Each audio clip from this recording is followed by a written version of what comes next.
Assalamualaikum warahmatullahi wabarakatuh. Alhamdulillahi rabbil alamin. Wabihi nasta'inu ala umuri dunya waddin. Wassalatu wassalamu ala asrafil anbiya'i wal mursalin. Sayyidina wa maulana Muhammadin wa ala alihi wa sahbihi ajma'in. Rabbis rahli sadri wa yassir li amri wahlul 'uqdatam min lisani yafqahu qawli. Jamaah yang semuanya insyaallah dimuliakan oleh Allah, para pemirsa yang insyaallah berbahagia dan dirahmati oleh Allah. Pada kesempatan kali ini, episode ini saya akan bahas hikmah Ramadan, yaitu tentang orang-orang yang dicintai oleh Allah atau orang-orang yang dicintai oleh surga. Saya akan sampaikan satu hadis yang insyaallah sahih hadis ini. Al-jannatu mustaqatun ila arba'ati nafarin. Sungguh surga itu rindu sekali kepada 4 golongan manusia. Ternyata Allah rindu kepada kita, surga juga rindu kepada kita. Siapa yang dirindukan Allah dan siapa yang dirindukan oleh surga itu? Al-awal, yang pertama adalah talil Quran. Orang-orang yang rajin membaca ayat-ayat suci Al-Quran. Dengan dasar Rasulullah bersabda, khair ibadati ummati bitilawatil Quran.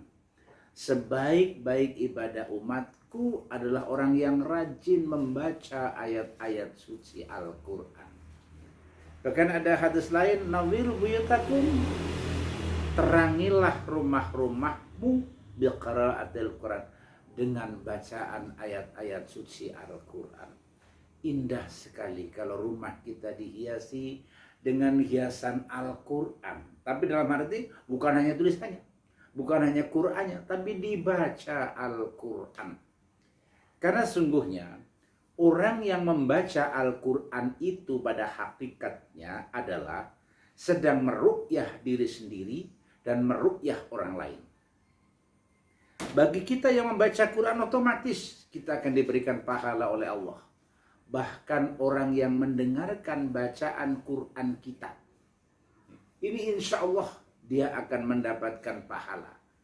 Bahkan dia sedang dibersihkan hatinya oleh Allah Subhanahu wa ta'ala. Barangkali ini sebagai bahan wawasan kita, muhasabah kita. Sering terjadi kalau orang membaca Quran kok tidak tahu artinya dan maksudnya, itu sia-sia. Ini ada satu cerita, nanti bisa diambil hikmahnya saja. Ada seorang kiai, ini kiai kalau memberikan contoh itu wena ya, tapi bisa diterima. Ini kiai kampung ini ya. Assalamualaikum Kiai. Waalaikumsalam warahmatullahi wabarakatuh Kiai. Tadi saya mendengarkan ceramah Kiai. Apa? Kalau orang membaca Quran nggak tahu artinya, itu katanya sia-sia. Oh iya. Bagaimana pendapat Kiai? Saya mohon petunjuk Kiai. Pak Kiai begitu santai, tidak marah, tidak tersinggung. Ini saya hebatnya Kiai-Kiai di kampung ini. Kiai yang sudah taklim betul, kiai yang sudah khusyuk betul ibadahnya, beliau tidak apa-apa. Ya, gak apa-apa. Begini aja, biar nanti kamu bisa menjawab. Saya juga insya Allah bisa jawab. Sekarang kamu ambil air di sungai itu. Tapi kamu ambil airnya jangan pakai ember. Ambil air menggunakan keranjang. Masya Allah, suruh ngambil air menggunakan keranjang. Santri tadi begitu patuh sajalah, nggak apa-apa. Ambil aja air pakai keranjang. Ini Kiai, sudah saya bawakan air menggunakan keranjang. Adanya cuma berapa setetes. Setetes 2 tetes air yang didapat. Balik lagi kedua, coba kamu taruh di sini airnya, setetes lagi sampai 7 kali. Akhirnya si santri itu berpikir, ini jangan-jangan kiai saya udah edan ini. Lah kok ngambil air kok pakai keranjang bolak-balik. Ya nggak akan dapat air. Akhirnya santri ini mohon maaf kok punya kreativitas lah.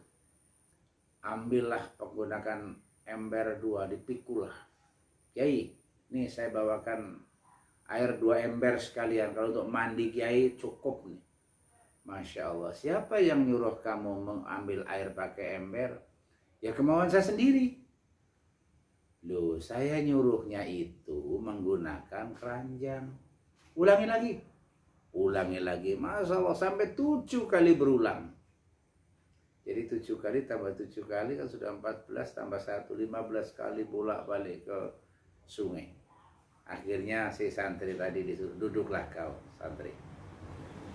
Inilah sebagai gambaran yang jelas, nyata, bahwa dikala orang membaca Al-Quran itu pada hakikat makna hakikinya adalah, kalau saya gambarkan, tadi kau menggunakan apa? Keranjang kan?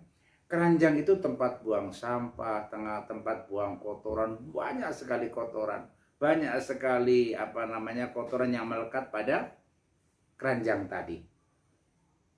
Tapi karena kau gunakan untuk ambil air, bolak-balik kamu masukkan ke dalam sungai, kotorannya hilang. Walaupun airnya hanya setetes.